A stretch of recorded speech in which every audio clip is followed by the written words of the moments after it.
Okay, what's up, everybody? It's iCkEdMeL. Thank you for stopping by this evening, tonight. Sorry that I've changed the time. Oh, I can hear myself somewhere. There you go. There we go. Caught it, I think. Sorry I've had to change the time for the stream a couple of times because there was no notifications, and I wanted to make sure that everybody got notifications, even though that stuff never works half of the time anyway. But people have been asking me to cover Anna Walshe since like yesterday because there's been a lot of updates. We've covered it, I think, at least twice, maybe even 3 times. I'm not sure. Covered it a couple times, and so yeah, welcome. Hit the like button if you can, please, por favor. I'd appreciate it. And Nancy Gray spoke on it. I skimmed it, and it seemed pretty good. A friend of Anna Walshe did an interview, I think, with News Nation. There's another friend that I saw, I think it was NBC. Anna Walsh's mother spoke up too, and there's a whole bunch of information with regards to like this guy's Google searches. Like they're literally calling him like the dumbest. Some people are dubbing him one of the dumbest criminals. Like the stuff that this guy was looking up. Wow.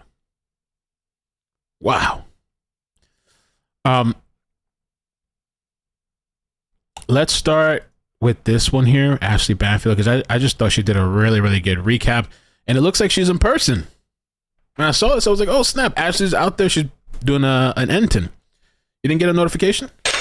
Did you guys get notifications? Let me check real quick. She's doing a Brian Enton, and I was like, okay, it's nice to see her out on the ground, boots on the ground. What the hell is going on? My phone don't even work now. All right, I'll figure this out. Let me play this. She does a really good recap. Anna Walshe alive was New Year's Eve, and it is thought by New Year's Day she was probably dead. And her husband, Brian, was a busy man on New Year's Day and the day after, scurrying all about eastern Massachusetts. Want to know where he went? I did. I traced his steps, and here they Notifications did go out. are. So this is 516 Chief Justice Cushing Highway, and there's media here, and the house is actually located up into the woods where Anna and Brian lived, and it's a crime scene, so we can't drive up there. But I can tell you this: on the morning of January the 1st, Brian tells the police that 4 a.m. his wife gets up and goes off on a business trip, but then he also tells police sometime between 6 and 7 she went off on a business trip, so their spidey senses are tingling. He then says he wakes up at 7 and makes the kids breakfast, and then has the babysitter come over because he needs to zip out and do a couple of errands, get a couple of groceries.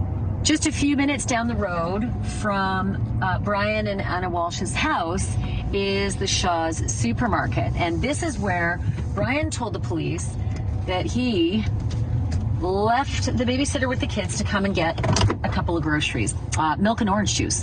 And so presumably he went in there, he picked up his little groceries, and then made his way back down the road a couple of minutes to drop the groceries off. When Brian comes back from the Shaw's supermarket, he presumably, according to what he told police, drops off the milk and the orange juice and tells the sitter he's on his way to his mom's condo, which is about an hour and 15 minutes away. And that, so they do they have a sitter? Do they actually have a sitter or no?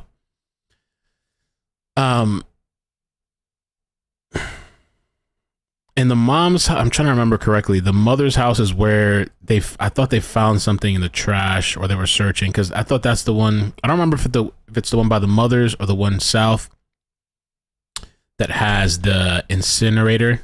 It's the mother's place that has an incinerator. I thought, like the garbage thing goes through an incinerator, and then there's another place that like converts the trash to energy, like fast. I'm gonna have to pull up the little notes and see.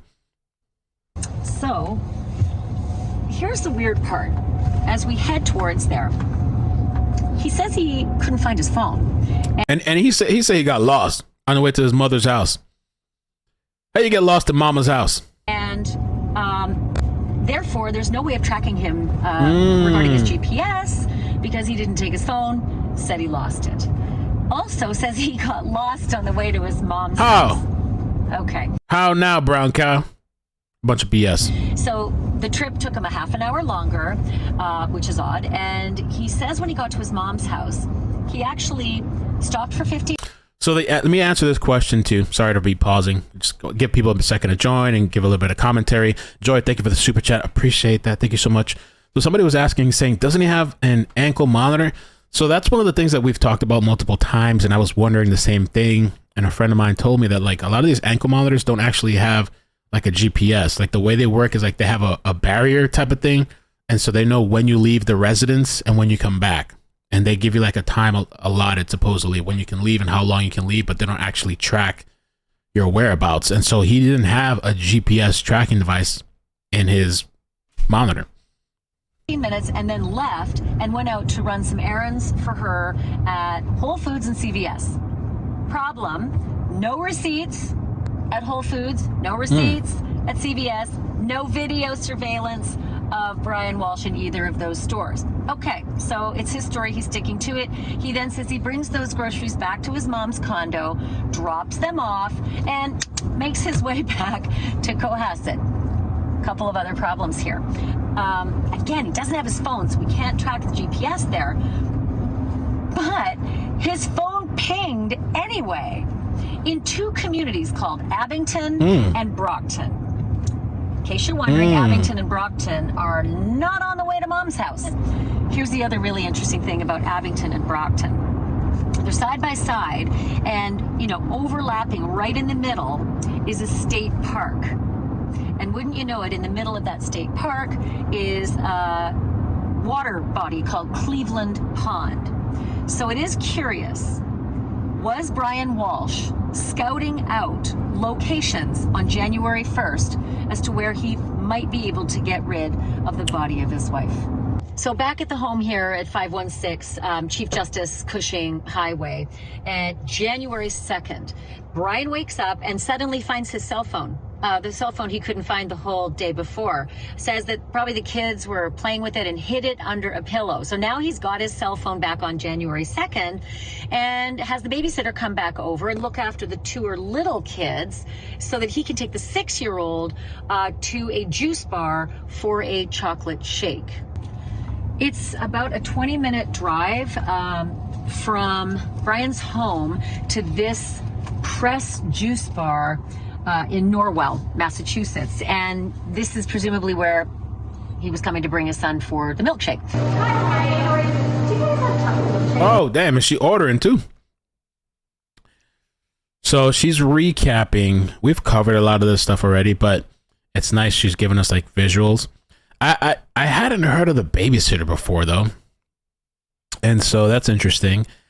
And I'm just wondering, I'm sure, I guess if there really is a babysitter, I guess police must be in talking to that person. Somebody said, what, just one kid? No, they have 3 boys together. 3 kids. We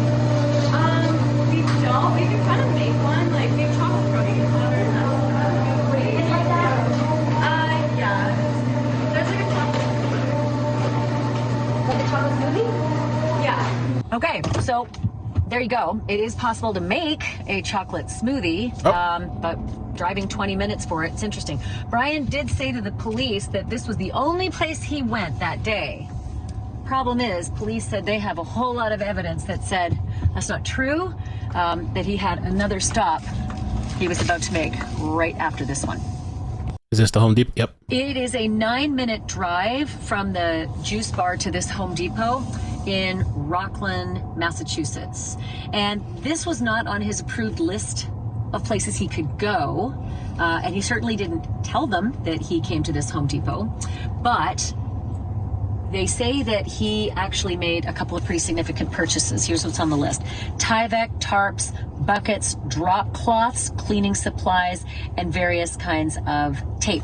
They also say that he was on surveillance wearing a blue set of surgical gloves and a black surgical mask. And when he left this Home Depot, he headed back home. Again, it is presumed that his 6-year-old boy was either in the car or in the Home Depot with him. But he left here and headed back home to Cohasset to relieve the baby. And when he killed allegedly killed the mother, his wife, Anna, those kids had to be home when the murders took place. Thank you for watching. With a nice recap. Let me do this. Let's do Nancy Grace, and we'll kind of, because I heard that they had a hearing for him yesterday. I heard it was really interesting, but I want to walk through the Nancy Grace thing first. Let me start here. Nancy Grace. My mom has been kidnapped. Let's set her website line and advance. And then I'm going to get through the list of crazy ass searches this guy did. And the whole it's over here in this article. Trash center. Yeah, we're going to get to all this stuff. They even found Anna's clothes, bloodstained rug. See, I didn't even know about all this new stuff. So we got to get to that. So let's go with Nancy first. What happened to Anna? A 39-year-old mom seemingly went to the airport for a business trip, a quick trip from Boston to D.C., but apparently never made it to the airport. And from that point, vanishes into thin air. I'm Nancy Grace. This is Crime Stories. Thank you for being with us here at Fox Nation and Sirius XM 111. What the hey? Take a listen to our friends at WPRI. New tonight, police are asking the public to help them find a Cohasset, Massachusetts mother of three who vanished without a trace on New Year's Day. 39-year-old Anna Walshe left her home early Sunday morning. She was supposed to take a flight from Logan to D.C., where she works during the week, but there's no record of her ever boarding a flight. Police say there's been reports that she took a ride share, but investigators haven't been able to confirm that. There's also been no electronic footprint of her in 5 days. And they did, I don't know if they're going to mention it, but that supposed flight that she was supposed to take on the first, there was never any record of any flight. There's no record of any ride share, any of that stuff. And the phone, I believe, pinged the day after still at the house when she had supposedly left for DC. Okay, all this starts in Cohasset in Norfolk County, Massachusetts, with me, an all-star panel to make sense of what we know right now. Before I introduce them all, I want to go to a special guest, Dana Kennedy, senior reporter with my favorite newspaper, the New York Post. Dana, thank you for being with us. This just is, it's really hard for me to believe, from everything I know about Anna Walshe, that she would leave her three little boys alone. I mean, have you looked at photos of her? There's not really a lot of photos of her and her family, but she always seems so connected. I thought there was quite a bit of photos. I mean, I haven't gone down her entire Instagram, but to the children. She did seem connected to the children, Nancy. At the same time, I felt it was a little bit strange. She got this new job in Washington, D.C., and she had like a small apartment. Okay, wait. Dana Kennedy, you happen to have a lot of information, and you're like the fire hydrant of news. It just comes out so fast. I like to make flow charts, right? And I can't really write that quickly. Now, hold on. New job. What was new job? Her new job was as a real estate executive with a Washington, D.C. based firm. Hold on. You know what? I knew she was in real estate, and that she's fairly successful, but I didn't know it was a new job. Now, let me think that through. So she's living in Cohasset, and the job, is it based in D.C., or does she just have to go there occasionally? It's based in D.C. Ugh. Okay. That's tough. Even though that's not a long trip. Dana, you're familiar with the, I call it the second LaGuardia, where there is an airport that just does shuttles. They do from LaGuardia, New York to D.C. Right. They used to do one from LaGuardia to Boston. It's really quick. And the only flights leaving the Marine Terminal, as it was called, are just those couple of few cities. And it's like a hop, jump, and a skip. So is that true from Cohasset? I guess you take the Boston airport to DC, how far is that of a flight? It's only about an hour. I mean, I actually come from Massachusetts, and one of the towns involved is my hometown in this case. It's really only an hour flight, but it's at least an hour from Cohasset to Logan Airport. Yep. And, once you get to Washington, D.C., it's, you have to get into the city. So it's a hot jump, but it still takes time. That's so true about every trip. You think, oh, it's just an hour flight. But by the time you leave early to get to the airport an hour or two early, so, in case there are lines, by the time it's all said and done, it's like 4 or 5 hours, no matter how you slice the bread. At least. I'm just thinking about her. So now her new job is based in D.C. Would she go for the whole week? Yes. Well, who was taking care of the boys while she's gone for the week? The husband. That's a big stress on a marriage and a family. Leaving, you're going to laugh. And I don't think he worked. She was like the one working all the time and taking care of things. And I thought I read somewhere like he complained about that, even though he's the one just at home, Dana, I swear, if I go one night, and I don't think I'm the most critical person in the family, but when I'm gone one night, I come home, the whole house looks like bears have been living there. Oh. I look in the children's backpacks, and they're full of trash. I ask what they have for supper, as if I didn't know it's going to be pizza. That's no vegetables, Dana, at all. Okay, well, apparently they had it worked out. So she leaves the house that morning? Well, we don't know. That's what he said. Okay, that's what the hubby says. Tell me about Cohasset, where they lived. Cohasset is a really pretty high-end seaside town, pretty posh, and they were living in a rental because the house they'd had before actually burned down. Now, hadn't they already moved out of it when it caught on fire? Yes. And some other people were living there? That's just another wrinkle in this case. So we've got this gorgeous, and I mean gorgeous, 39-year-old mom, Anna Walshe, with 3 boys, ages 2, 4, and 6. She just takes a new real estate job, but she has to travel to get there. What was her job before that, Dana? She was basically in hospitality, Nancy. She started off really low level, almost as a cleaning lady, according to some of my sources.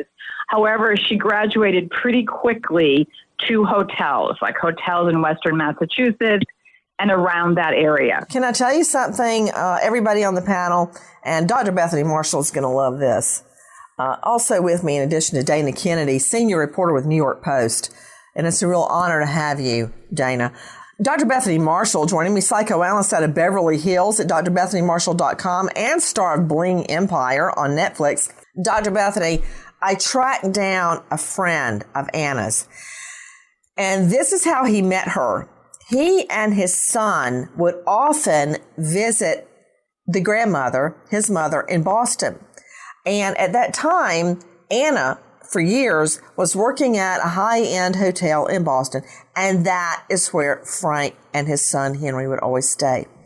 And Anna would handle their reservation and whatever they needed while they were there, and she took a particular liking to Henry, the little boy, the son, and she would always give him special treats and recommend things for them to do in Boston when they weren't with the mother, Miss Huller, and over the years, they became really good friends, and she would go out of her way to do things for Frank, who's a single dad, trying to take care of his son, and she really made a huge impact, not only on him and his son, but other people in the hotel too. And that really gave me an insight into her after many, many discussions with Frank about her, because she didn't know them and she didn't know the little boy, but went out of her way, above and beyond any duty at the hotel, just to be genuinely kind and welcoming and sincere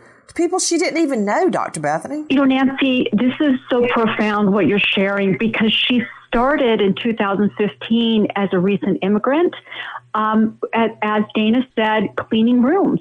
And she advanced quickly, which tells me that she's a very hard worker. The American dream came up. I didn't know that part about the hotel or the hospitality service. but hard work did not get in the way of wanting to help others. It tells me that this is a woman who's capable of forming attachments. And that's very important for this story because it means this is not a mother who just took off, who was unattached to her children, who was unattached to her husband. In fact, going to DC for work may have actually been a sacrifice to be away from her family. So this woman is beloved. She cares. She's altruistic. She has family and friends around her. She forms long-term relationships. Someone like this does not just get in a car and drive away from their family, right? They don't just find another lover and, leave it all like we see with some mothers who are not even bonded with their children. So they create a new life in secret. This is not Anna Walshe. Anna Walshe cared. Anna Walshe was attached. Anna Walshe was firmly ensconced in a community and in her relationships. So what do we know about the morning she apparently... So let me pause here for a second, and then we'll come back about the morning. The New Year's Day morning. I wanted to kind of briefly touch on this real quick, and this is an interesting article I found earlier, and there's more stuff that I'm finding while I sit here and listen that come up. But Anna Walsh's tenants saw her have a meltdown like Britney Spears. Like what? Oh, let's check this out. So it says here, former tenants of missing Massachusetts mom Anna Walshe and her fraudster husband claimed they saw the composed career woman descend into an epic meltdown shortly after before her disappearance. That would have been crazy if it was after. It was like a whole other Anna, Mandy Silva told the Post, of the moment she and her husband confronted the Walshes last month about plans to sell the apartment they rented from the couple for almost 4 years. Mike Silva, a contractor, said he worked on Anna and her husband Brian's 6 Massachusetts properties for 8 years. He and Mandy got discounted rent on their unit in the town of Revere in exchange for his labor. Kate Middleton, Meghan Markle, or the Queen, they present and carry themselves very professional. That was Anna. Okay, Mandy said of the real estate executive and mom of 3. But when we put our foot down and said, no, you can't do this to us, and we're fighting back, it was like watching Britney Spears have a meltdown when Justin Timberlake broke up with her. It was not normal. Anna was last seen January 1st. We know that. Brian Walsh was charged. We know all this. This is the residence right here. Mike, who claims the Walshes still owe him $2,500 for work he did on their Lynn property, said he texted both Anna and Brian on New Year's Eve, but only heard back from Brian on January 2nd. He texted me back, "I'm sorry for the delay. I lost my phone and my son just found it." So this is the story, supposedly, that he lost his phone. "I'm shocked. He didn't say sorry for the delay. My wife is missing. Have you heard from her?" Or anything like that. And so here's the text messages he provided. "Thank you all as well. Happy New Year." And then he replies back the next day. He was busy, I guess, because this is Sunday, January 1st. He was gone the whole damn day and a half. "Happy New Year. Sorry for the delay. I was busy. I misplaced my phone and my son just found it." Sound like some bullshit. Somebody says, "Leave Britney alone. She's sane." All right, let's keep going. Here's more. Oh, no, I thought it was, there's actually more of this text. "Oh, geez, LOL. Good thing you found it. Thank you." And it says, "There's a house in River that the owner died and needs a lot of work, and daughter that gets..." Well, so we can't see that. "Gets rights to it is a criminal and blank hasn't..." I don't know what that says. Something at the bottom. Looking back, Mike continued, "It was clear that Anna, a Siberian native with a high-powered Washington, D.C. based job at a luxury property company, Tishman Speyer, wore the pants in the family, which also included the couple's 3 young sons between the ages 2 and 6. In contrast to his wife's corporate savvy, Brian Walshe presented himself as an investor, but had few notable professional ties. He would have a robot in his house the whole time we worked there, said Mike, noting that he was unaware that Brian was actually under house arrest after pleading guilty to federal fraud charges in 2021. This dude's just living the life in a bathrobe at the house all day long. Anna, he remembered, was also a little flirtatious and frequently put her husband down with comments like, Brian is a girl. When he scrapes himself, he cries like a little girl. The cruel jibs are a stark contrast to the effusive letter Anna wrote to a judge last summer, which applauded the joy and comfort Brian brought to the family. And she probably did that because to help him get out, I guess, or whatever, help his case.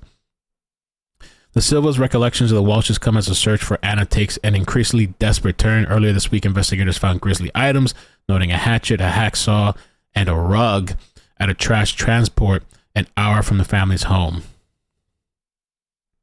So we'll get into it. We know all this already, the $450 and the alleged searches we'll get into as well, the Google searches. Not alleged, it's there. They got a ride share of some sort, Uber or Lyft, to the airport for a trip to DC. Now, one thing I can tell you is it's on January 1, when most people are off. Take a listen now to our friends at WUSA. Anna Walshe never made it to her home in Northwest DC last Sunday, according to Massachusetts authorities. It's not normal that she's missing, so we automatically feel that she's in danger by the mere fact that she's missing. A relative told Cohasset police that the 39-year-old was seen leaving her Massachusetts home around 4 a.m. on January 1st to take a rideshare to Logan Airport in Boston. She was presumably going to catch a flight to Reagan National Airport for a work emergency. Investigators say her husband was asleep when she left.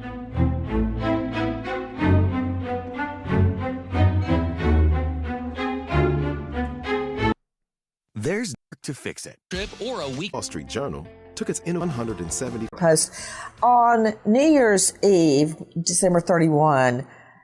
Is this correct that she had a dinner with friends? Yes, they had a dinner with one friend. One friend. Was that in the home or did they go out? It was in the home. In the home. Okay, so did the friend stay overnight? No, but he has been quoted. Okay, so we know she was there for New Year's Eve, and okay.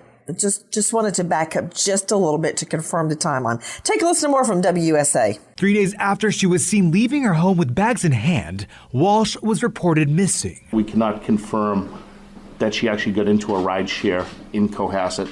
We can further, we have confirmed with the airlines, and that's been a challenge, that she did not board a plane this week. Police say her phone has been off, and there has been no activity on her credit or debit cards. Just a loving wife and mother to, she always says, three beautiful boys, so she loves so much. I wanted you to take a listen to more of what the friend had to say, but first, I want to go to Ross Gardner, forensic consultant and instructor at BellevilleGardner.com, author of Bloodstain Pattern Analysis, with an introduction to crime scene reconstruction, 3rd edition. Wow. I like that's the 3rd edition.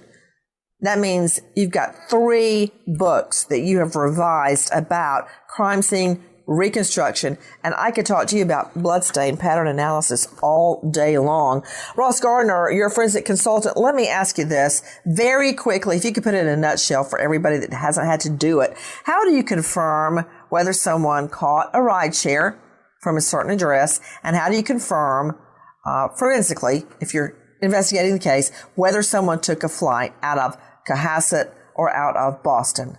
Well, today in this technology, it's hard to move about without some level of leaving information behind. I think this is basic criminal investigation. They would have contacted the Lyft and the rideshare people, and they have records. And of course, you are not going to go through TSA without being recognized, unless you're somebody were to claim that you were traveling in disguise or under a false name. So I think that was the easiest part of the whole deal for the criminal investigators, just to figure out. Did she really catch a ride? Yeah. And did she really have a flight? Or did she ever even have a flight booked? There was no flight. There was no rideshare that they could track for the first. But there actually, I think there was a flight.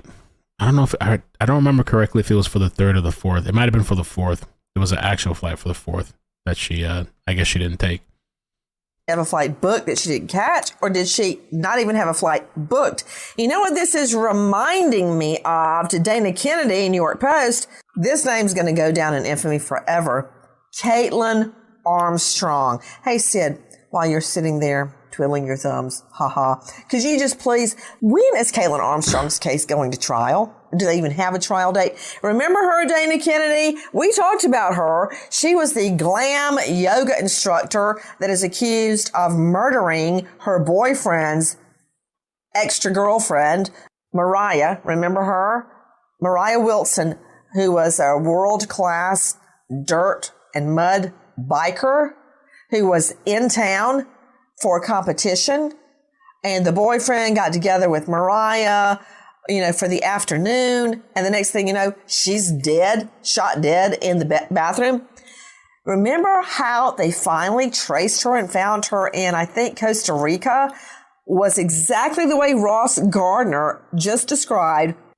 Evidence, photos, video at the airport and from TSA. Absolutely. I covered that story when it happened, and it was incredible that You sure did. It was amazing that they didn't get her sooner, because as you remember, they saw her in surveillance video at LaGuardia after she flew out of, I believe, Austin. Mm-hmm. But then somehow she was able to get a friend, I believe, to give her a fake passport, and then she flew out to Costa Rica. It was incredible that she lasted as long as she did. And as we know, I think she had dyed her hair and was making herself look as different as possible. Had a nose job. Yeah. I got the trial date. Thank you, Sydney. June 2023. I'm ready for you, Caitlin Armstrong. So Ross Gardner is right. I don't know if this young mom ever had a flight arranged, or we just thought she had a flight arranged, but we now know she didn't take a Lyft. She didn't take an Uber, no ride share or cab. So, all right, where is she? Now we find out there's no activity on her credit or debit cards. So how is she living? When is she reported missing? Take a listen to our friends at Boston 25. A Cohasset police log is shedding new light on how the investigation first got started. It says a call requesting a well-being check was made on January 4th by a man who identified himself as the head of security at Anna Walsh's employer in D.C., Tishman Speyer. The log says Tishman Speyer contacted husband Brian Walsh before he reported his wife missing.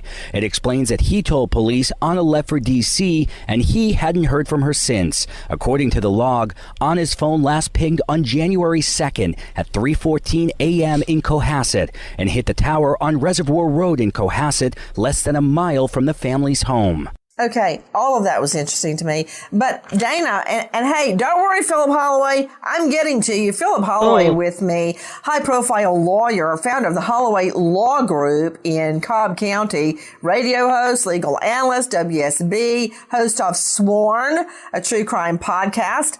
I'm getting there, Phil. And remember, Philip, again, I scolded everyone before we went to air. We're not having high tea at Windsor Castle. Jump in, man. You're certainly not afraid of jumping in court. So if you have an idea, jump in. Dana Kennedy, a lot just jumped out at me. But one thing is, her phone pinged January 2 at home when she was supposed to have left the morning of January 1. What, she left without her phone? Yeah, nothing makes any sense, Nancy. I mean, and if she had, we were talking about flights earlier, had she made an arrangement for a flight, that would have shown up online somewhere. Okay, to you, Philip Holloway, lawyer and founder of the Holloway Law Group, Cobb County, Georgia. Philip Holloway, why is it her office reported her missing?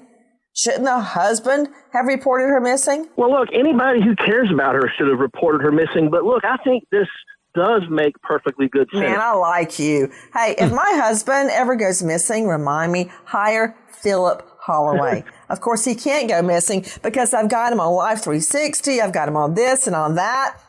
Man, I know when he's going to go empty the trash. Actually, really, he's so trustworthy. When I try to look through his emails, they're so boring, my eyes bleed. So, I'm actually not tracking him.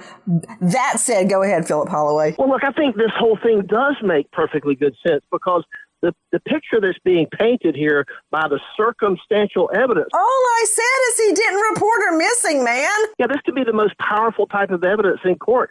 Circumstantial evidence is great, and the circumstances paint a picture of someone who has been killed. This is a murder case. We all know where it's going. The circumstances all point to that. Well, I believe you're putting the cart before the horse. I don't think so. Nobody has said murder yet. I don't think so. I think this is where it's going. Oh, I did. Now, see, are you familiar with William Shakespeare? Because one of my favorite quotes is, "Methinks thou doth protest too much." All I said was he didn't report her missing, and you just went crazy about a circumstantial murder case. Well, that's what it is. When somebody says this doesn't make sense, I have the position that it makes perfectly good sense.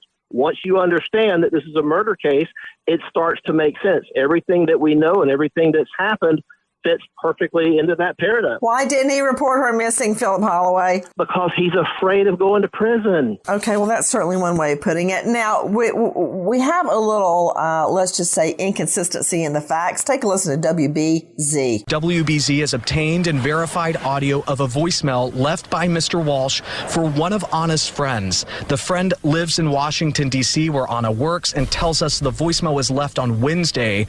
That's the same day Anna was reported missing to police. Good afternoon. It's Brian Walshe. I hope all is going well.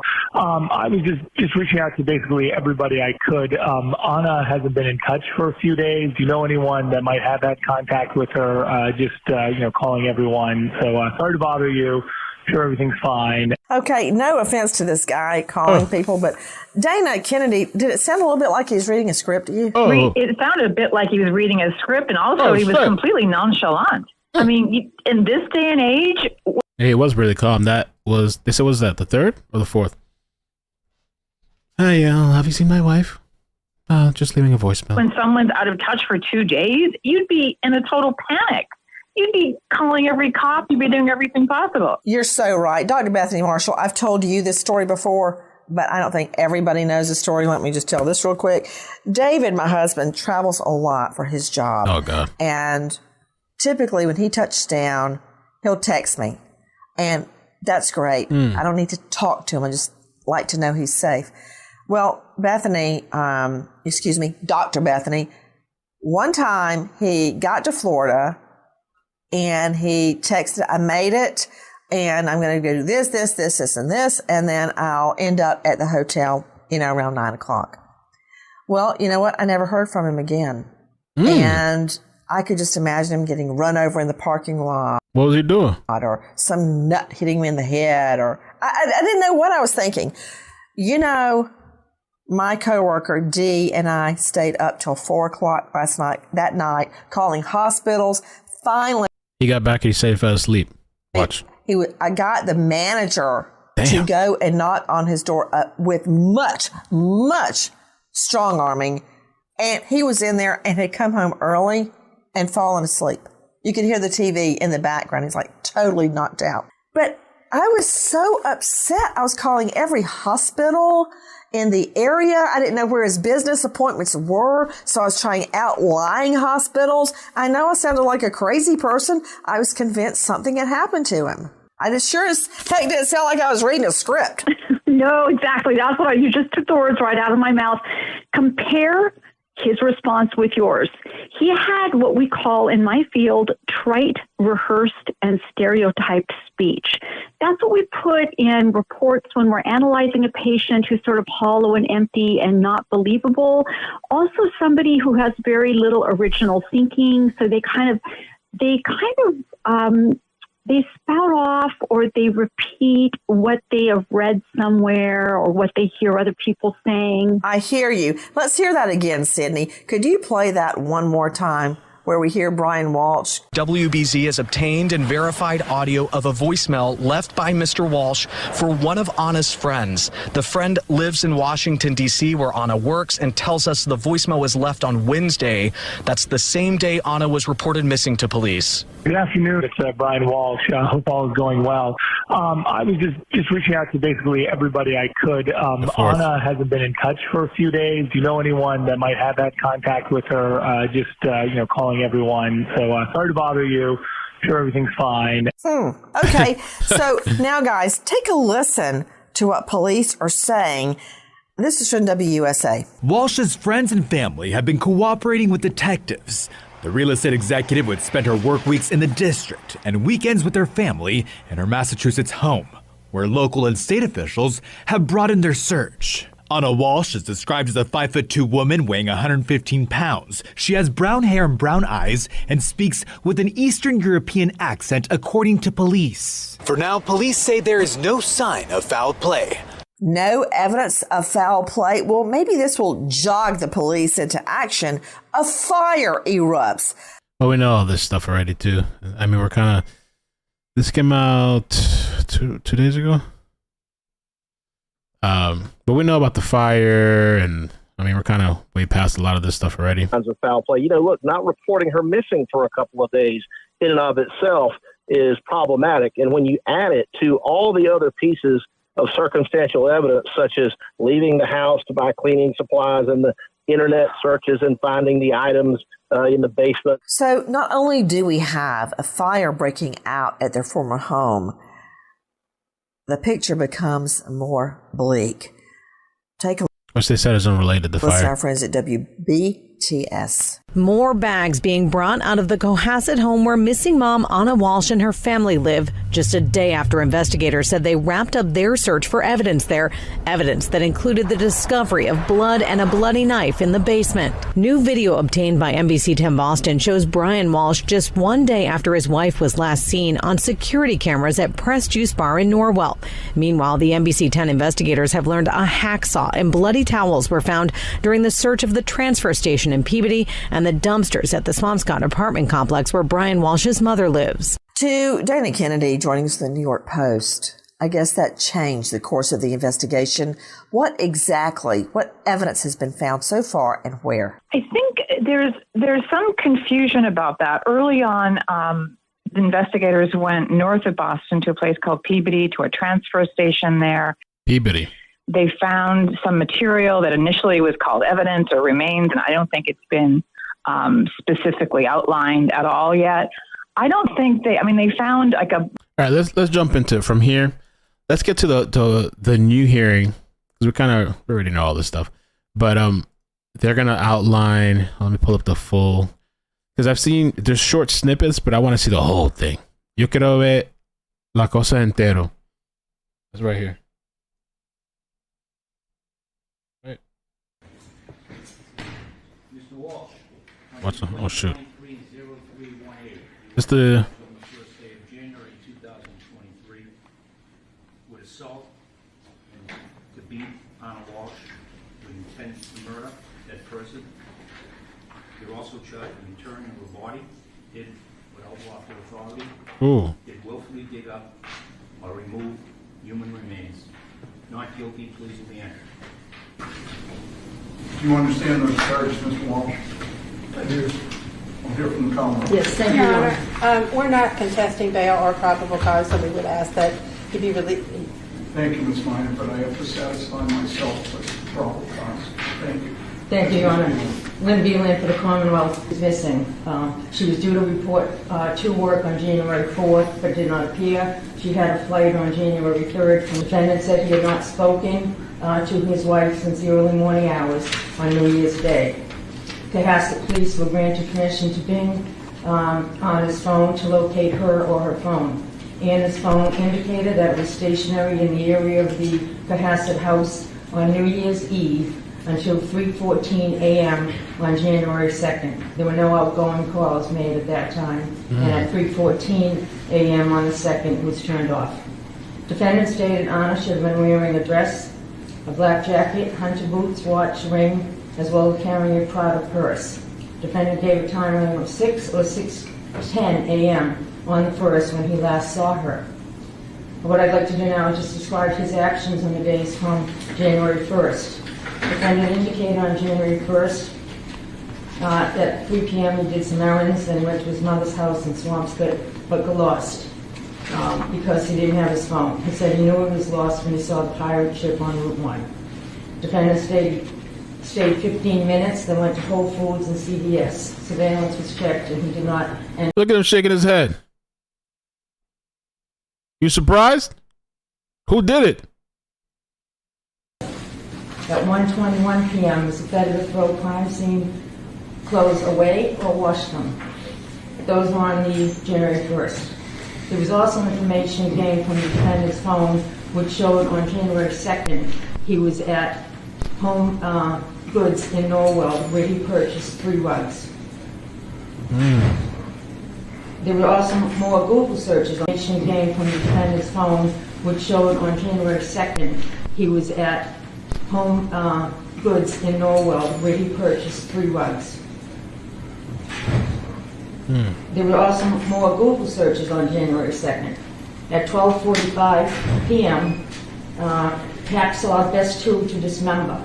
At 1:10 p.m., can you be charged with murder without a body? At 1:14 p.m., can you identify a body with broken teeth?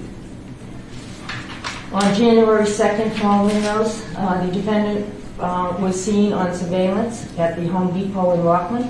In checking the surveillance, the defendant is observed on a security camera pushing a cart. Items included cleaning products, mops, brushes, tape, tarp, a Tyvek suit with boot covers, buckets, goggles, baking soda, a hatchet. He had a face mask and rubber gloves on at the time he was pushing the cart in Home Depot.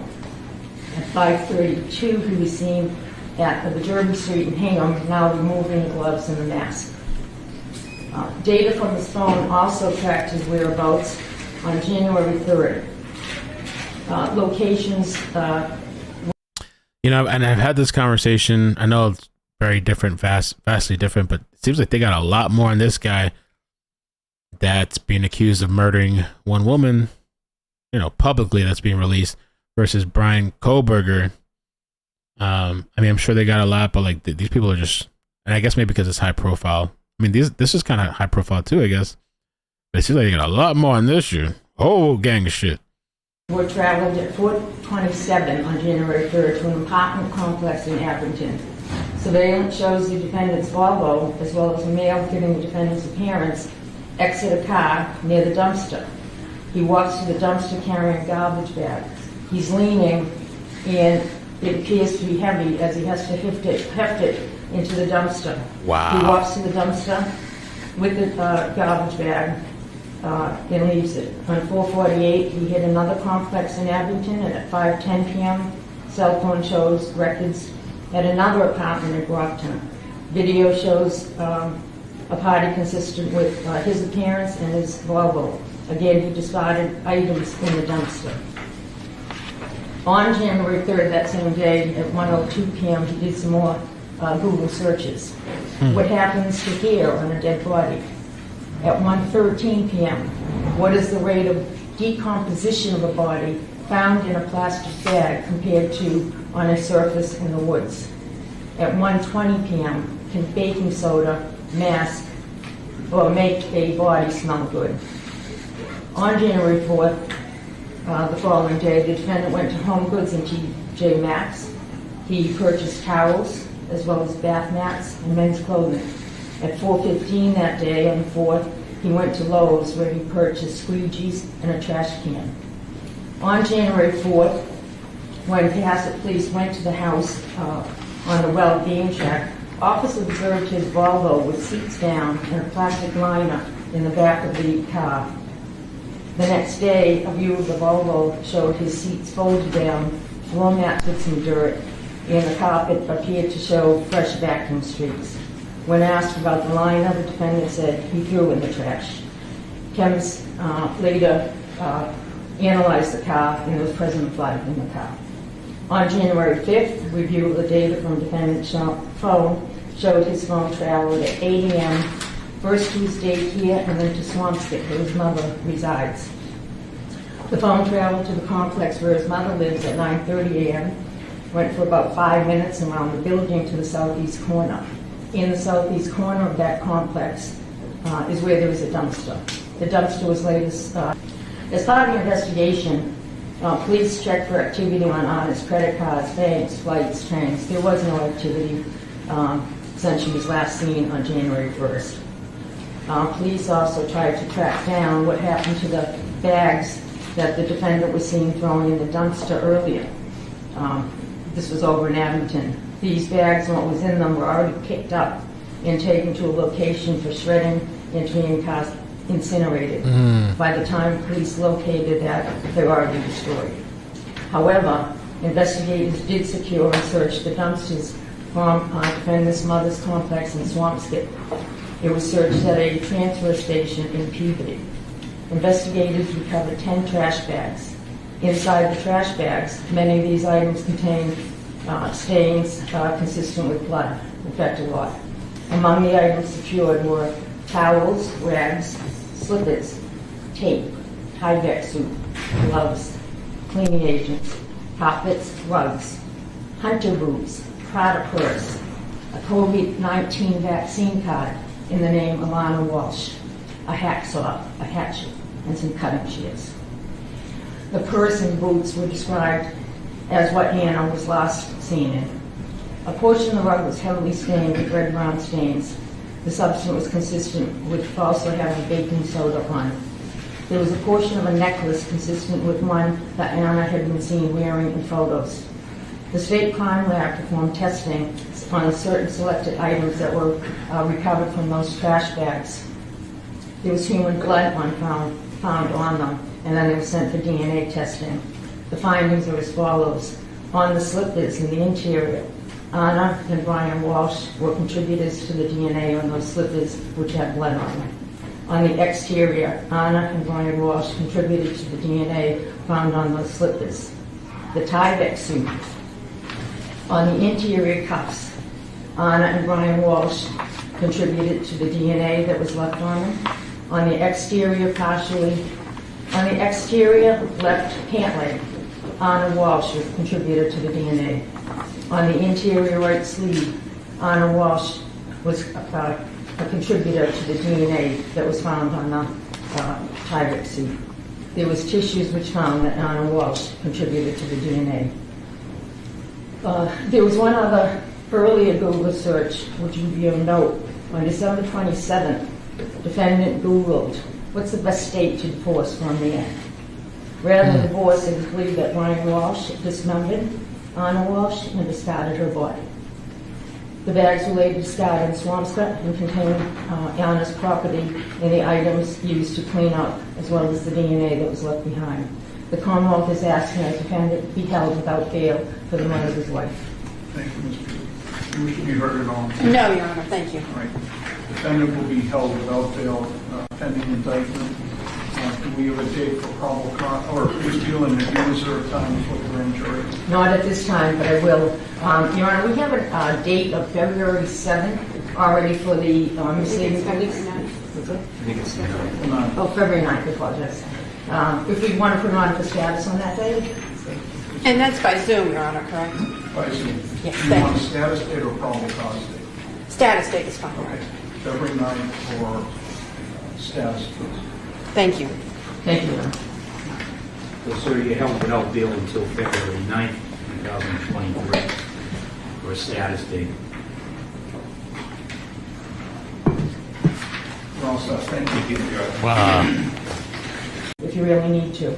I can't believe how, like, just nonchalant. I mean, I guess a lot of these people are like that. No emotions, no feeling. Like you don't give a damn.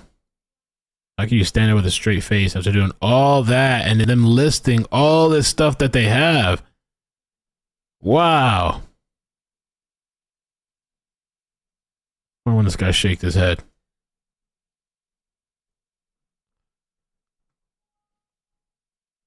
I mean, so let's just go over the search history a little bit slower this time from this Daily Mail article. And this guy pleaded not guilty. I mean, among the gruesome searches which were done on an iPad belonging to one of his young sons were 10 ways to dispose of a dead body if you really need to. And can you throw away body parts? And I was figuring in the very beginning he might have done something, disposal through the trash. I feel like that's a lot of these killers are like shifting to the trash because it's hard to find. Sometimes it's hard to find the body. So December 27th, what's the best state to divorce for a man? So he was looking to get out, I guess. And then on January 1st, not much planning, the day of, 4:55 in the morning, I guess after he had killed her, I'm assuming. How long before a body starts to smell? That's at 4:55 a.m. 4:58 a.m. How to keep a body from decomposing. 5:20 a.m. How to bind a body. 5:47. 10 ways to dispose of a dead body if you really need to. 6:25 a.m. How long for someone to be missing to inherit? Wow. So he's over here looking to collect and shit. 6:34 a.m. How can you throw away body parts? 9:29 a.m. What does formaldehyde do? 9:34 a.m. How long does DNA last? 9:59 a.m. Can an ID be made on partial remains? 11:34 a.m. Dismemberment and the best ways to dispose of a body. I mean, this guy really searching everything back to back. And I guess they thought, they weren't going to search his son's tablet, I guess. 11:56 a.m. Luminol to detect blood. He had to have done this while the kids are home. 1:08 p.m. What happens when you put body parts in ammonia? 1:21 p.m. Is it better to throw crime scene clothes away or wash them? Bruh. January 2nd, 4:55 a.m. Hacksaw, best tool to dismember. 4:55 a.m. Can you be charged with murder without a body? Bro, a lot of us know that you can. This guy doesn't know nothing. 4:55 a.m. Can you identify a body with broken teeth? Maybe, I don't know what he was thinking there. Was thinking of getting rid of her teeth or getting rid of it somewhere else, or did he? I don't know. I don't know. January 3rd, 4:55 a.m. What happens to hair on a dead body?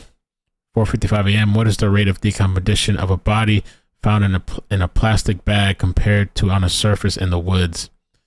And January 3rd, 4:55 a.m. Can baking soda make a body smell good? What? Damn.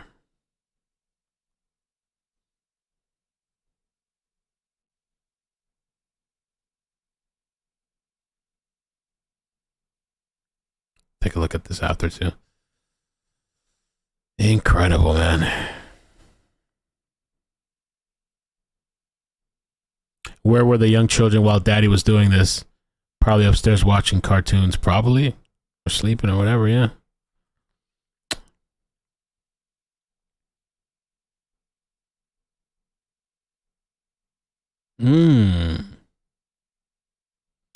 So it says here that Anna appeared in several of her last Instagram photos without her wedding ring, as it was reported the couple had a very tense Christmas.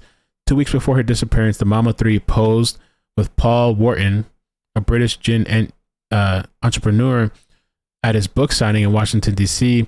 The two were locked in a tight embrace as they smile at the camera. Her ring reappeared days later when she posted a birthday tribute to her 2-year-old on December 17. Ooh.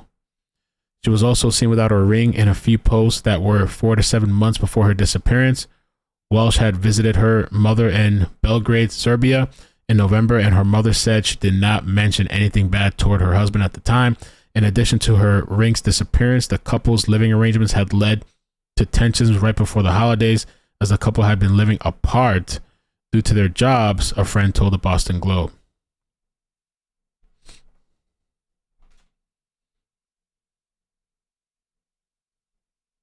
Wait, what? Hold on a second.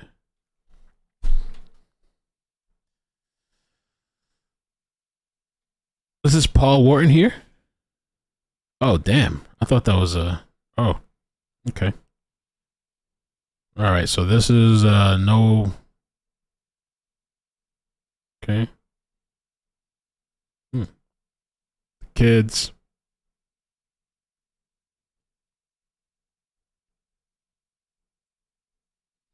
Okay. So maybe there was little clues and signs on the internet. What's this right here? Okay, she was also seen without her ring She was also seen without her ring 4 left and 7 months right before disappearing. Okay. Walshe had visited her mother in Belgrade. Okay, we know that. Their relationship became tumultuous from nearly the beginning. Prior to their marriage, Walshe called DC police in August 2014. We know about that, to report that Brian had threatened to kill her, which was pretty interesting, and a friend on a phone call. The case was later dropped when she declined to participate in the investigation. And the next year they got married. We know about the fraud. Okay.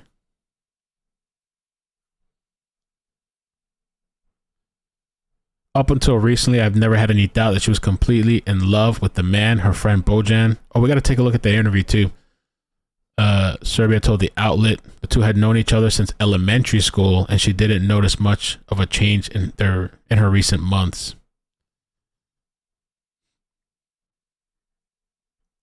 Let's check out this News Nation.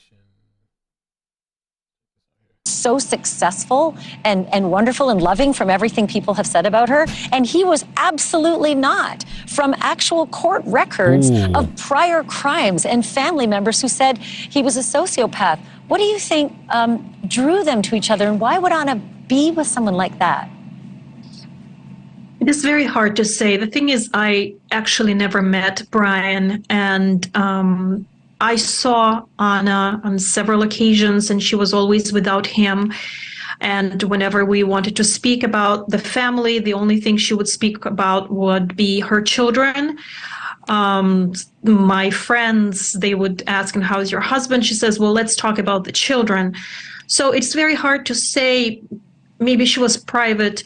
There was definitely love there, because 3 children and all of my friends that knew both of them, they said that this is still a huge surprise to them and very unexpected, because they never heard Anna say anything bad about Brian or complain. So it is very hard to say what drew them together. You know, they say opposites attract. She was very outgoing, and it sounds like Brian was probably more private. And it seems like, from everything I heard and from everything I've seen, that she was like a light of his life, and maybe he made her feel that way. Thank you for watching. Go to News Nation. So a lot of friends thought everything was great. They didn't see any signs. Having kids doesn't mean nothing, though. I mean, just 'cause you got 3 kids is a lot of love. Not really. I've seen a lot of situations where people got kids and love is gone, love dies out. Bunch of issues, bunch of problems. A lot of people putting up faces and fronts and facades, and people on everybody in social media, you know, has a nice picture, but there's a whole lot going behind the scenes than what you see.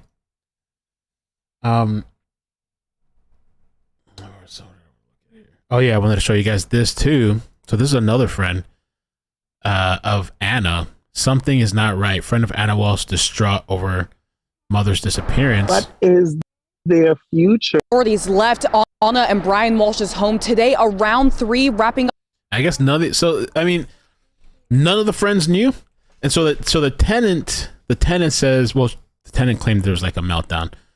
So did Anna not talk to anybody? She didn't have one person. At least one person? There's always got to be one person, right? Nobody? Everything was perfect. Up their days-long search.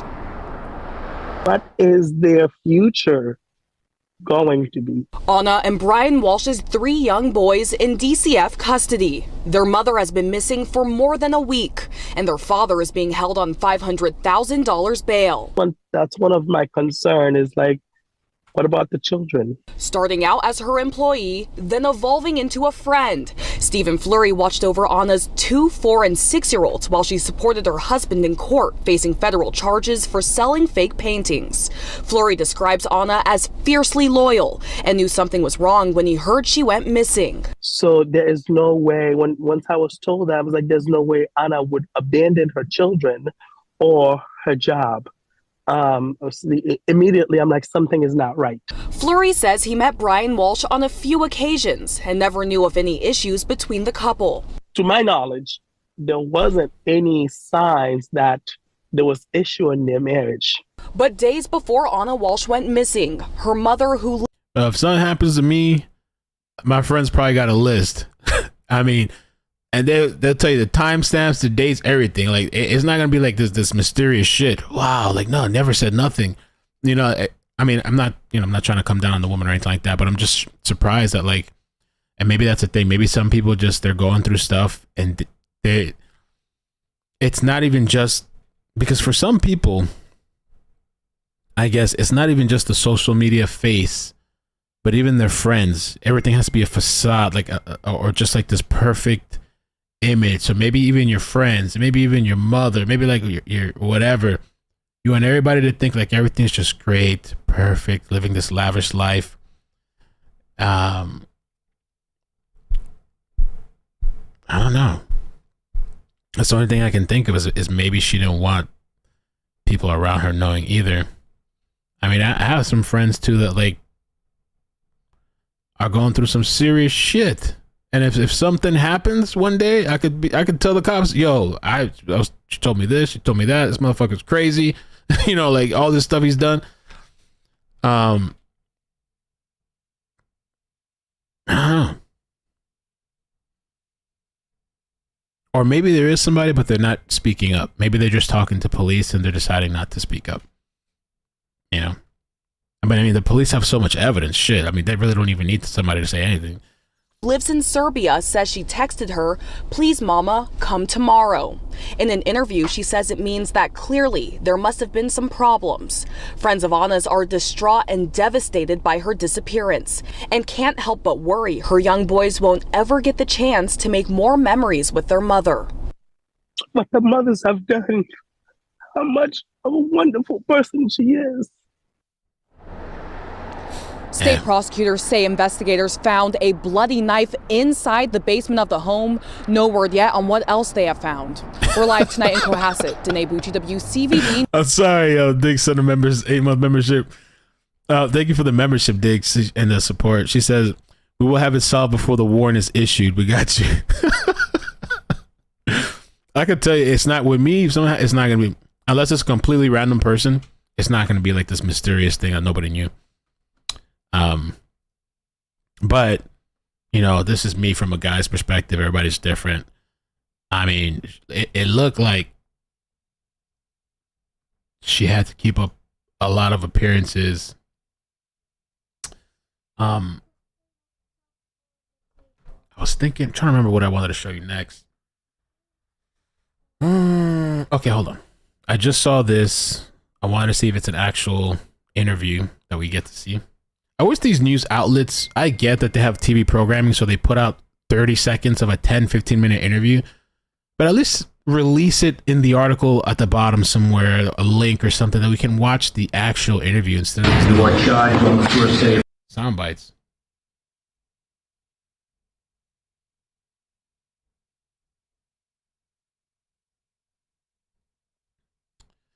And so this is Anna's mother, I guess, reacting now and say Anna Walsh's mother is holding out hope. Well, this must be old. 4 hours ago. That her daughter's still alive and can just not believe that her son-in-law, Brian Walshe, made the disturbing internet searches related to the murder and dismemberment that prosecutors unveiled in court Wednesday. She told NBC News. And I guess, she's really far away, so she probably can only maybe talk on the phone. I think that she just left somewhere to get away. Maybe she was tired of everything. It is only my assumption. I still don't know the truth about what happened, Milanka says from her home in Belgrade, Serbia on Thursday. I just hope that she's alive, anywhere but alive. That is my only hope. It's sad.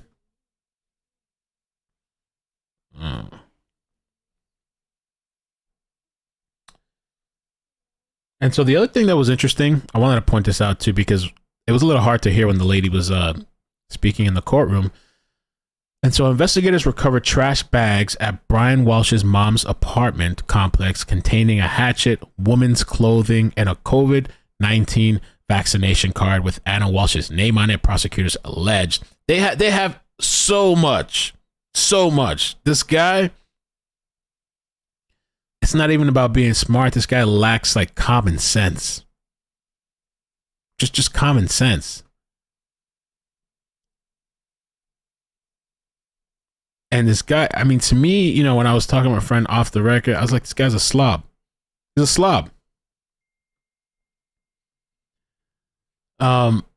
Investigators found a Prada purse, hunter boots, and a COVID-19 vaccination card believed to belong to missing Massachusetts woman Anna Walshe in her trash bags. Her husband is accused of disposing of at his mother's apartment complex in the days after his wife went missing, prosecutors alleged. The other thing, this made me think about too, because I remember, wow, like years ago when I was working at one of the hospitals, there was this cleaning lady in environmental that I work with, and we were just talking about stuff like relationships and stuff like that, and because I was talking about like leaving my situation, and she was telling me like that she stayed with this guy just because they have kids, like that she doesn't like them, they're miserable, unhappy, they don't really talk to each other, they're in separate rooms, but just because they have kids, for the sake of the kids, I guess, which in a lot of cases, especially if it's abusive or there's like a lot of hell going on, you really are better leaving. I mean, if you're gonna leave, you gotta do it professionally with some of these people. You gotta like have people with you. I don't know, you gotta, when you leave is like the most dangerous time, right? But a life of hell, and where your kids are watching that kind of treatment, and then you're making it, I think, acceptable, so your kids are gonna grow up thinking, oh, this is how mom and dad or whatever. But this kind of made me think of that. I'm not saying that with this situation at all, but it just made me recollect that a lot of people have that mentality, you know, just for the kids. But then a lot of times when the women go to leave, these crazy MFers go and kill the woman, go and kill all the kids, go and kill, with the Mormon situation, the mother-in-law as well. Wipe all them out and then wipe yourself out. You know?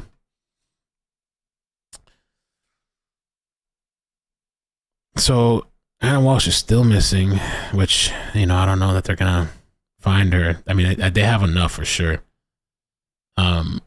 While Anna Walsh's body has still not been found, prosecutors reeled off a long list of information to a judge on Wednesday that leads them to believe Brian Walshe dismembered and discarded her body, which I still can't comprehend. I just like, it's so beyond comprehension that the only thing I can think of, like, is this mental illness or desperation? I feel like we just dub everything as mental illness, but I don't know what else to dub this as. Or panic of trying to like not get caught. Panic of like, I don't know. Investigators obtained several trash bags that Brian Walshe is accused of throwing in the dumpster at his mother's. And this guy goes to his mother's house to do that crap. Just to show you the kind of, it's bad enough that he likely killed this woman. This guy, the kind of person that he is, which it doesn't show much of a person anyway, goes to his mother's house. Imagine that crap.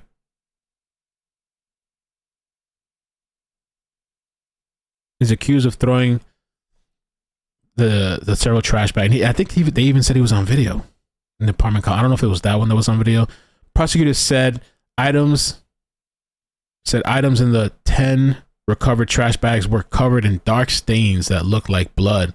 Inside the bags, prosecutors said the investigators found blood-stained towels, rags, slippers, and tape, along with cleaning agents, carpets, and rugs. Prosecutors said that some of the items appear consistent with those Brian Walshe bought at the Home Depot, TJ Maxx, and Home Goods on January 2nd and 4th. I mean, it looked like a slam dunk to me. They're missing her, but it's like a slam dunk.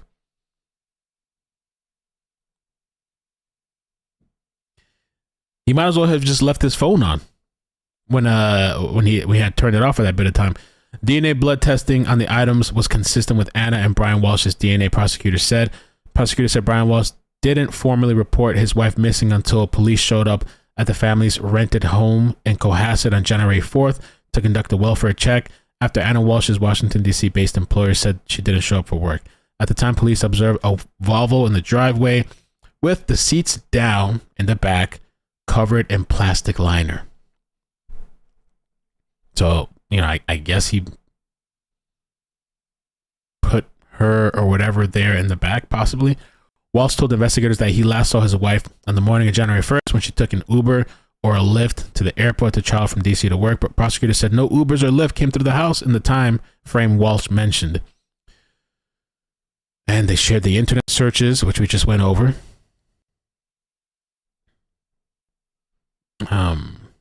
I mean,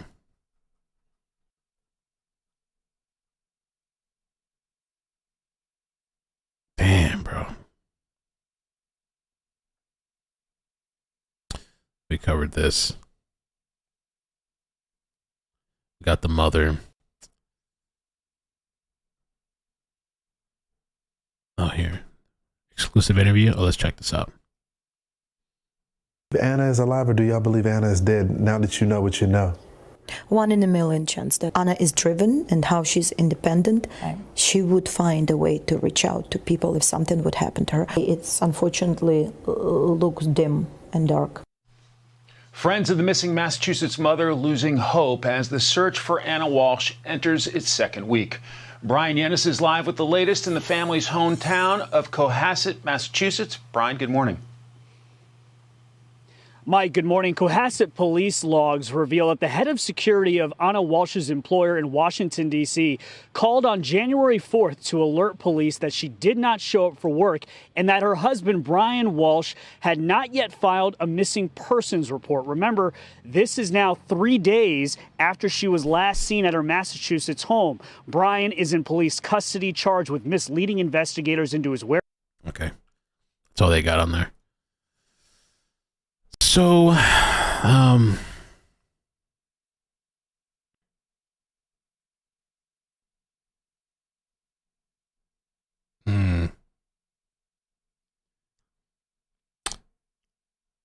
So he was seen throwing the bags into the dumpster in Abingdon. These bags in the dumpster were already picked up and taken to a location for shredding to be incinerated. By the time police located that, they were already destroyed. A spokesman for District Attorney's Office confirmed to Daily Mail that they believe those bags contain Anna's remains. Wow.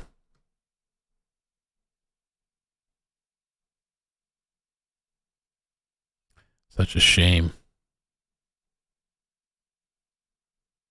And then all those kids, too.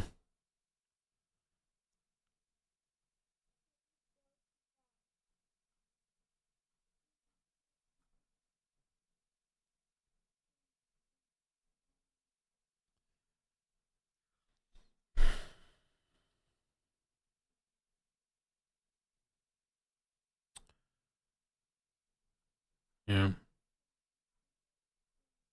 This other thing too, I think Mo sent this. The murder of Anna Walsh has lawyers raising questions, poking holes in the case against husband Brian. What you gonna poke? Local and high-profile criminal defense attorneys, including the lawyer who successfully cleared her client Barry Morphew on murder charges, are casting doubt on the strength of the prosecutor's case against accused wife killer Brian Walsh, with one arguing there's no direct link. Give me a break. He appeared in court. We know that. The previously convicted art swindler has so far been charged with murder, improper transport of a body, and misleading a police investigation.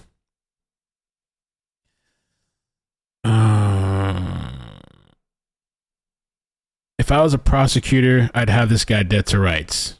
And on December 27th, watch Google. We know all this stuff already. I was kind of curious what holes. Internet sleuths and true crime fanatics were quick to pin Walsh as a monster and argue that this case won't be difficult at all. Those disgusting animals, those sleuths. But longtime criminal defense attorney felt otherwise. He has hope. Iris Itan has successfully represented several clients accused of murder in cases that resulted in their acquittal or dismissal of their charges. Most recently, she represented Barry Morphew, the man accused of killing his wife, Suzanne Morphew, in May 2020. Her defense led to the dismissal of a first-degree murder charge and revealed details of possible prosecutorial misconduct. Suzanne's body has not been found, and no one has since been charged with her death. I've always heard of that case, but I never followed it. So I don't know how much they had, but I guess, yeah.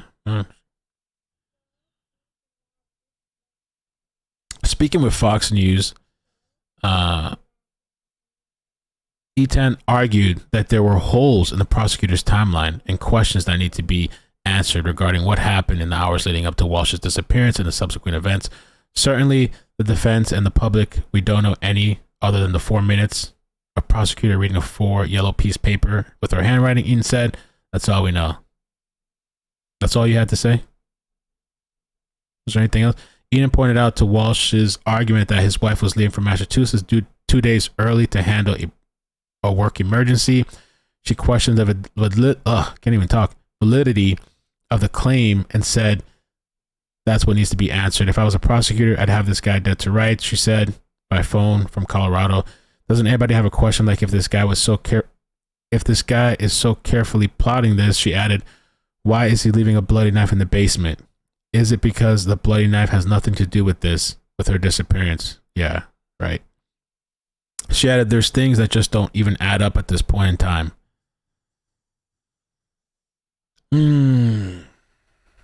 She acknowledged that even the prosecutors still don't have all the information. She said she thought there were holes in the prosecutor's case so far. I intend to win this case in court, not in the media, which has already tried and convicted Mr. Walsh. Even his own attorney. I'm not saying he's innocent and he's not responsible, but I'm saying hold off on making any rash judgments, she said. When they rush in and charge somebody with murder 2 weeks after the date of someone's disappearance, that's quick without having a body. Bro, they got a lot. After Wednesday's arraignment, Walsh's defense attorney Tracy released a statement to the media in which she wrote, it's easy to charge a crime, and it's even easier to say a person committed that crime. It is much more a difficult thing to prove it. We will see if the prosecution can do it.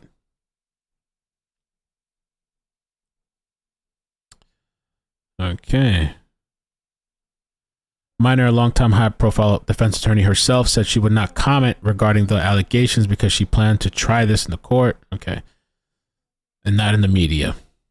You ain't got shit. Okay.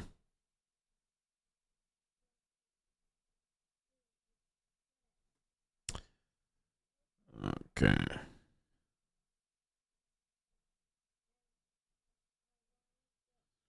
Etan acknowledged that the discovery of Ann Walsh's belongings in the trash that Brian had allegedly been seen with was concerning, but noted that prosecutors don't know what they don't know what they don't know. What the hell are you talking about?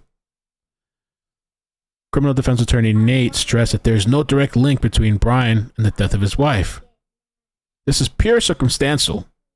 There's no direct evidence because nobody saw her being killed, and there's no physical body.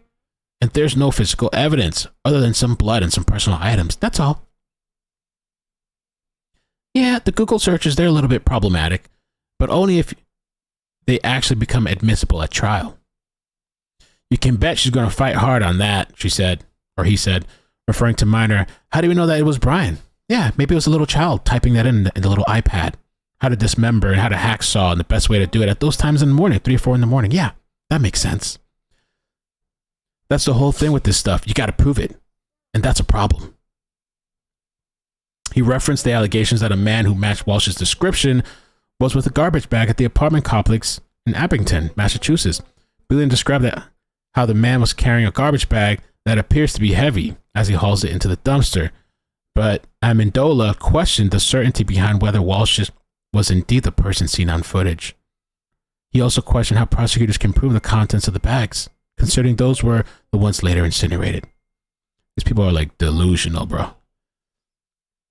Okay. They don't have much.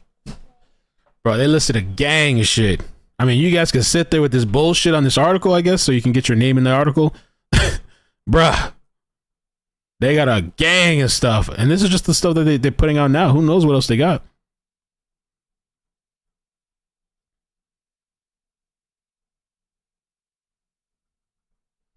Interesting. Let's see. I thought there was something else, or maybe that's it. I thought there was one other thing. Really crazy, unfortunate.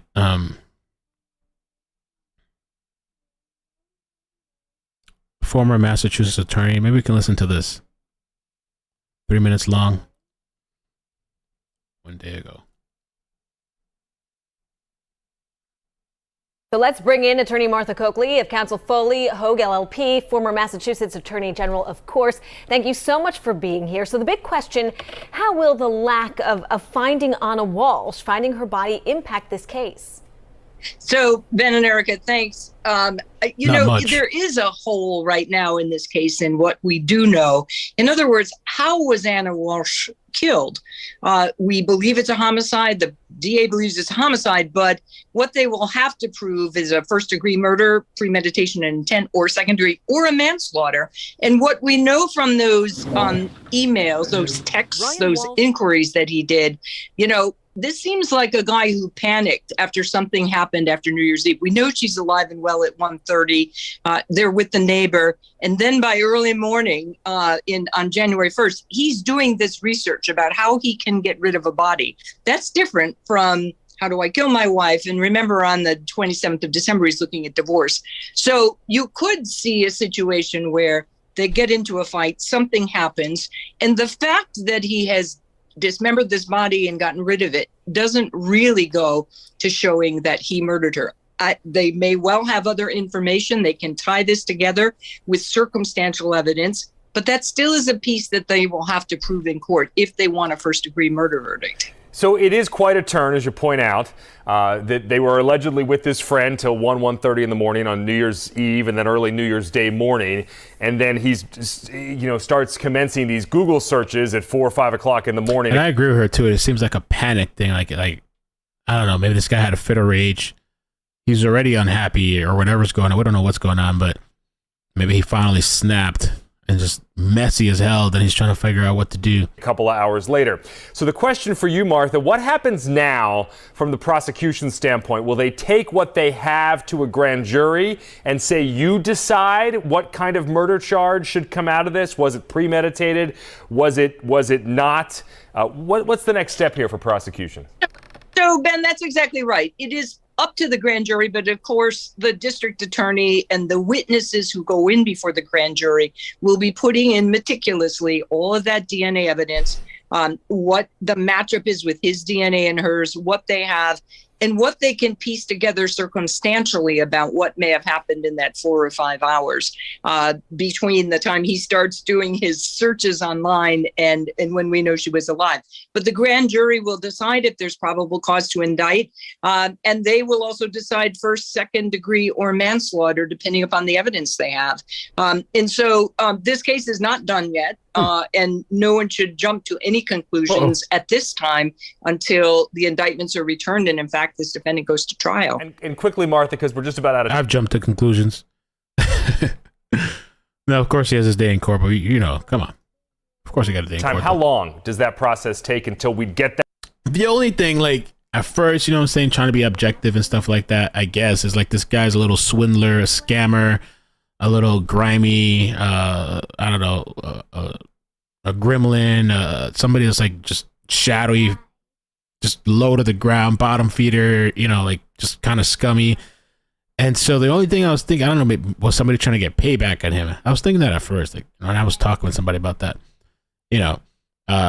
maybe somebody was trying to get payback for the art stuff or all the little scammy stuff this guy's done, or maybe it's somebody one of the properties. But I don't know. The more and more and more that comes out and the searches and all that, I mean, just opinion, bruh. I don't see it being something else besides this guy, in my opinion. That indictment with the kind of the final charges before trial would commence. Sure. So the indictment could be in a month. It could be a little longer than that, but it could be a year before this case goes to trial. A year. Okay. Martha Coakley, thanks so much for joining us tonight. Thank you. Yeah, I mean, I guess that makes sense. It's going to be a while. Let me take a look. I just saw this too now. This was 10 days ago, but I never saw this. Let me see. Guest who spent New Year's Eve with Anna and Brian speaks out. WBZ exclusive. Just minutes ago, WBZ's Julie McDonald spoke with a man who celebrated New Year's Eve with the Walshes. He was one of the last people to see Anna Walsh before she disappeared. Julie joins us live in Boston now. Julie, what is this friend telling you tonight? Well, Lisa, I've spoken with so many of Anna's friends since we first learned of her disappearance from police late last week. These are families along the South Shore, friends of hers in D.C., even former employees here in Boston in the hotel industry. It's been a roller coaster, emotional week for these people, desperate for information and really holding on to hope that she would return home safely this morning. Devastating news, those chilling details presented in court, and they all learned at the same time that we did. But late this afternoon, just now, I sat down to exclusively speak with one of Anna Walsh's very best friends. Now, Jem Mutlu is her former boss before she took this job in Washington, D.C., but he's so much more than that. This is a friend who was at the Walsh home on Saturday night and one of the very last people to see this Cohasset mother before she went missing. He's been in very frequent communication with investigators, meeting with state police, calling them multiple times since to provide any possible details that he can to help them as they search for his friend.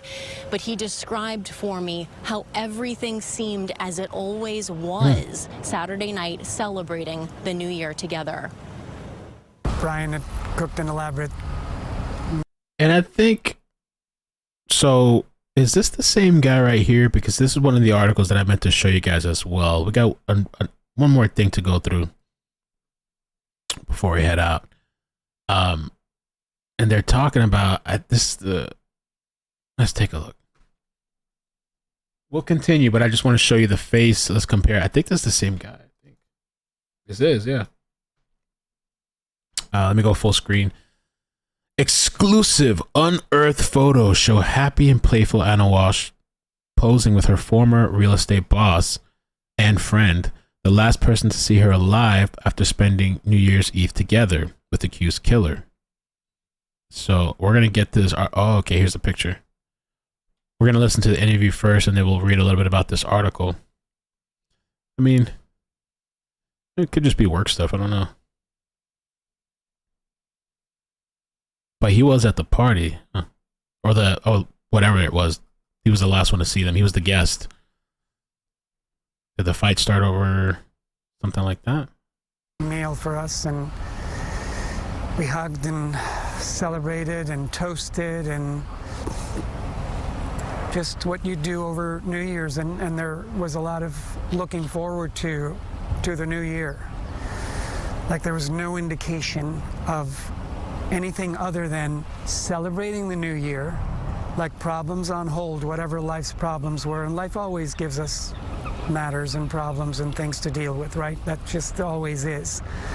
But the fact that they hadn't, they had been living in separate homes. She was commuting back and forth. She wasn't seeing the children as often as she would have liked. I mean, she loved everybody. She definitely loved her children dearly. And so it was festive. She was texting with friends, and she was sitting next to me at the bar stool and at their kitchen. There was absolutely no indication that any modicum of a tragedy of disappearance or anything else could have happened that night. Now, this dear family friend, Jem, he actually met Anna years ago through Brian. He was first friends and colleagues with Brian through a leadership course years ago, then met Anna and has closely befriended this couple over the years. Even that being said, his closeness and his love for this family, he admits that there were times during this week that he began to feel that this timeline didn't add up, and he sadly suspected foul play. You'll hear more from him ahead on WBZ at 6. I wonder if he's done any other interviews. Okay, let's just see. So newly unearthed pictures. Anna Walsh smiling with her colleagues and former boss, the last person to see her alive after spending New Year's Eve together with her and her now accused killer. In images obtained by Daily Mail, the 39-year-old high-powered realtor can be seen posing for corporate photos in October 2021 when she was working for Jem Mutlu Mutlu, the head of Boston-based real estate agency, the Mutlu Group. The photos show a happy and beaming Anna, who was hired as the company's director of operations in 2020, flashing a smile and at times posing playfully in group shots with her staff. She's also seen in a number of pictures posing arm in arm with Mutlu, with whom she had had a friendly and professional relationship. Okay. There they are right there. 2021. Another picture.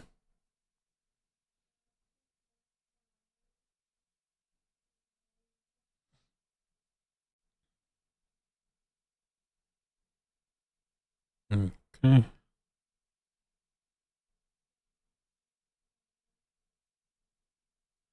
Despite leaving for a new real estate agency in Washington, D.C. in February 2022, Anna maintained a close friendship with Mutlu, who she had met years earlier through her husband, Brian Walshe.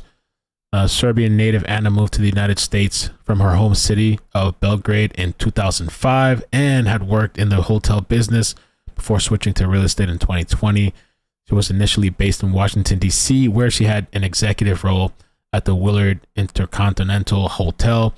It was only after she married Brian in 2015 that she moved to the Boston area and later joined Mutlu's company. Okay. The Turkish-born real estate professional is believed to be the last person to have seen the mother of three alive in the early hours of New Year's Day.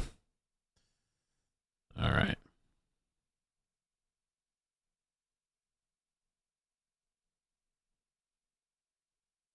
Described by her friends and former colleagues as sharp and sociable person who was very successful in her field.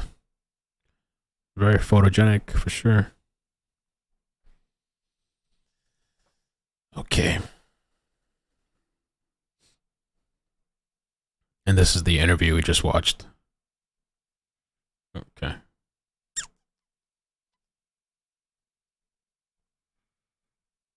All right.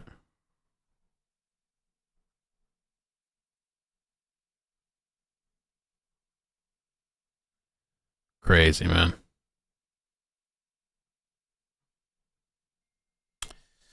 All right, I guess that's it for now for tonight.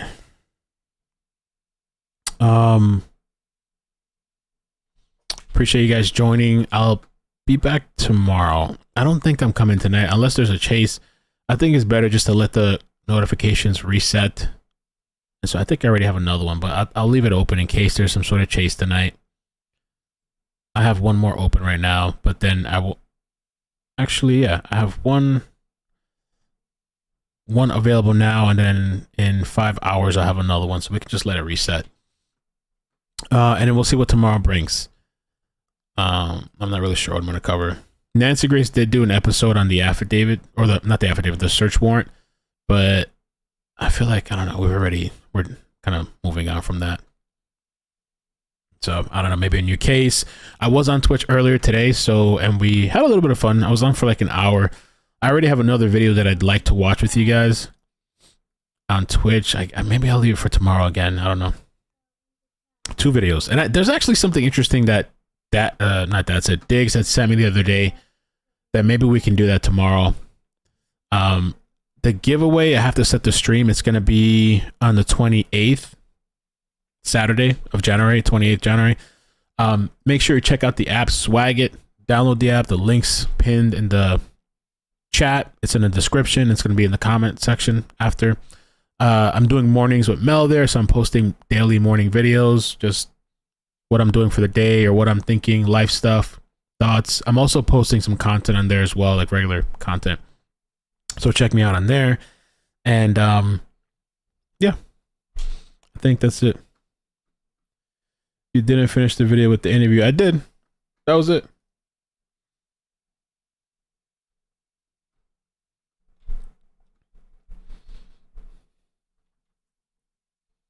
You still can't use it? Did you update it?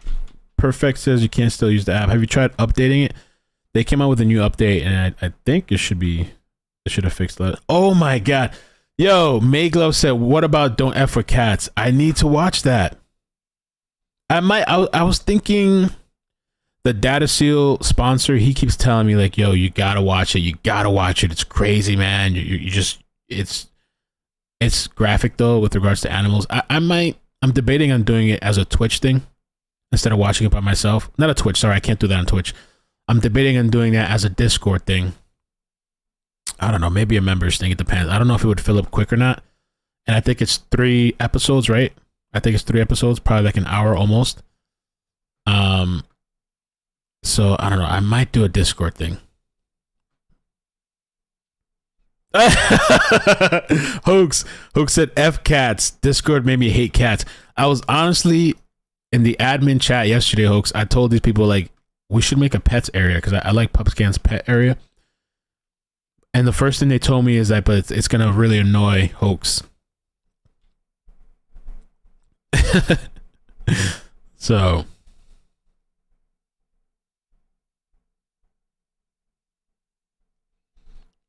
And I don't know, man. The chases have been so lame lately. It's called "Don't F with Cats." Go look at People Mag article that came out 3 hours ago about BK. Bring at peace. Ooh, thank you. Okay, Bronze Barbie, thank you so much. Maybe I'm gonna have to do that tonight. Brian Koberger.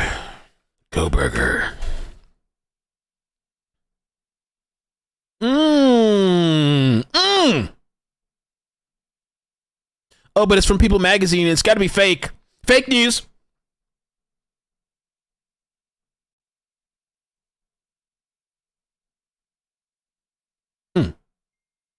It's fake.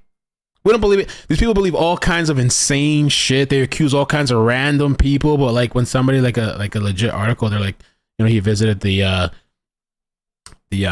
restaurant. No, fake. It's impossible. Is that mental illness too? Sometimes I'm wondering about that. Like the more plausible, likely things, people deny reality, but like the crazy, insane shit. No, this is yeah, this is probable. Yeah.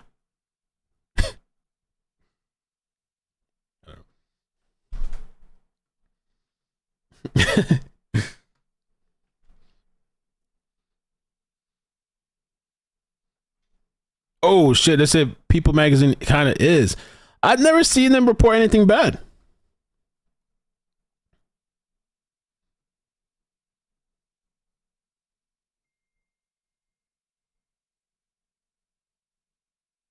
Koberger. All right, so I'm gonna head out of here. I'm gonna work on that video. I'm gonna make some dinner too real quick in the air fryer. And let's I'm gonna let you guys know. Let's do something on Discord for Don't F with Cats. Maybe I could do something. We watch something together.